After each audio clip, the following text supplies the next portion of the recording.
So, as we continue to talk more about Northwestern on Friday night, one of the, obvious point, it's a short week. And so with a short week, and that Nebraska game was very physically and emotionally demanding. One kind of thorny part of this game, Crash, is, coming out of the tunnel with really good energy, really good focus. And let's nail this one down. USC was not ready to play at the start of the Nebraska game. USC was able to settle in as the game went on, but first 10 minutes, USC got punched in the mouth. And so to me, that's one very particular key about Friday. Short week, coming off an emotional road game. Will this coaching staff have this team ready at the outset? Like, you don't spend the first 10 minutes getting punched around, wondering what happened.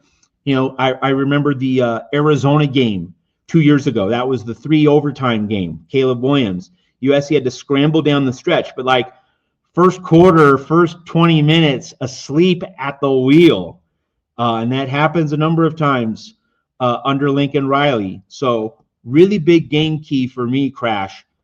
Be ready at the start. You can't get into the habit of waiting 10 to 15 minutes to get into a game. Like, these guys need to be bright-eyed and bushy-tailed, crisp, focused. And I mean, if guys are banged up, if they're kind of carrying some nicks on the short week, you rotate bodies and you find a way to make sure that, all right, if I'm playing you, you're going 100%. And if you're nicked up, if you're not 100%, I'm going to give you some rest. I'm not going to completely staple you to the bench, but I'm going to reduce your reps. I'm going to give more reps to a guy who's ready to really hit things hard. Like, there are a lot of things kind of bundled into that, but USC needs a fast start, not because Northwestern is, the second coming of anything, but just because you need to get into that habit, especially at Oregon, right? USC is not going to win that Oregon game playing from behind. You need to get into the habit of getting on top of opponents, and Northwestern could provide the perfect opportunity to do that. Crash Collier. I agree, Matt. I think that you made a great point that USC needs to start strong, not necessarily for this game, but because of the remaining 3 games. Like, it's more like, when you said that, I looked at it more as like, you just got to build a habit. And yeah, it worked against Nebraska. If they start out slow, it'll probably work out. I don't see it being a triple overtime thing against an Arizona team that turned out to be the 3rd best team in the Pac-12 that year. But I'd be concerned if I saw it for what would happen in the next 3 games, because Iowa's got a good defense. If you don't come out ready, they'll take advantage. Oregon, as you highlighted, especially on the road in Eugene, that's pretty much what happened 2 years ago when they pretty much were starting to catch up. It was just too little too late. And then, of course, UCLA, they're going to be motivated for that one. So really, I look at your key to the game as more just, what does it say about this team for the rest of the season? So that's why I think it's a really important reason they got to start out strong, because of just the opponents they got coming up, not necessarily because of the one they face on Friday. I said I'm going to highlight every comment from Gary from Dana Point, so I'm going to live up to that commitment. So Gary says, all right, so how do you get them ready? So let me just be a little bit more specific and precise about Northwestern and this game and this situation and this moment in particular.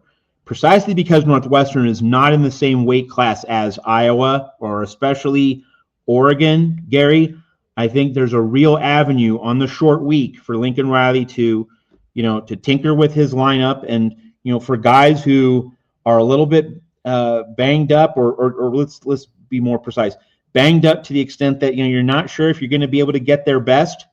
This is the game to rest those guys. If you face real questions about whether guys can go or not, this is the time to rest them up, because they're going to be needed against Iowa, and they're especially going to be needed against Oregon. So you go down your depth chart and you find guys who are healthy and hungry, and like you have no doubt that they're going to get after it. And so maybe you're not playing your 22 best players in this game, but you're playing the 22 guys who are ready to play. That's how I tackle that question, Gary, about readiness. And it's been a year-long theme. It's been a season-long theme. You could even say it's been a theme since the start of the 2023 season, when USC failed to match the standards set by that 2022 team in Lincoln Riley's first year. Getting accountability from everyone has been a problem. It's been a challenge. Crash said on our Sunday show, Gary, I don't know, Gary, if you watched our Sunday show, our Nebraska review show. It's obviously right here on our site, the USC homepage at the Voice of College Football. You'll be able to access that video, Gary, if you just go to our homepage. But Crash made the point. It's always something. Something always comes up. It's whack-a-mole. You go here and then you go there.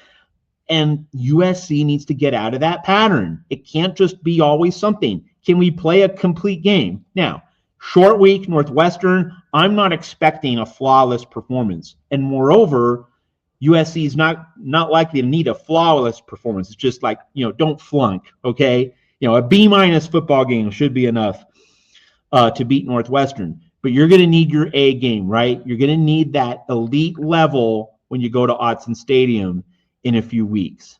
So USC needs to get to that place. Like, you're not going to get to it right away, and you're probably not going to need it right away against Northwestern. But USC has 3 weeks, or now, a little under 3 weeks, to build to November 22nd, so that when you go into Autzen Stadium, you're ready to deliver a 2011 style performance. Matt Barkley walking into the Lions Den up there in Eugene. Is this USC team, and is Lincoln Riley's USC ready to do something big like that? We haven't seen that under this coaching staff in nearly 4 seasons. So that gets at your point about readiness. Crash, your perspective on Gary's very simple but very important question. How do you get them ready for Friday night against Northwestern? I think you made a lot of important points that are all correct, Matt. I think really it's about just the team not getting any. You don't want to get anyone hurt, but you also got to have everyone ready, especially it's a short week. And then obviously, I know we've talked also before about just one thing I haven't been seeing as much, but it seems like I hope Lincoln Riley learned from his comments about the Michigan State being that 8 p.m. kickoff followed by a 9 a.m. kickoff all Pacific time at Illinois the week after. Just that complaining usually doesn't help you just say, like, as an excuse. Like, people don't want to hear excuses. Yeah, you know what? Maybe it's not ideal that, you got to play on a short week. But it is what it is. It's part of what you signed up for going to the Big Ten. If you like it and getting that $65 million a year check, which I'm quite sure USC does, that's part of it, is the Friday night game. So I think it's just about, you can't make excuses. It is what it is. You just got to have guys ready. Don't want to get anyone hurt. So if you're not feeling if you're not feeling like, oh, I'm not sure, don't play them. But then I think also just the whole thing of, rotating guys through who especially are maybe like not sure and just not trying to get anyone hurt. But I think really just the big thing is you just got to start out strong in this game, because then it just helps set the tone for the rest of the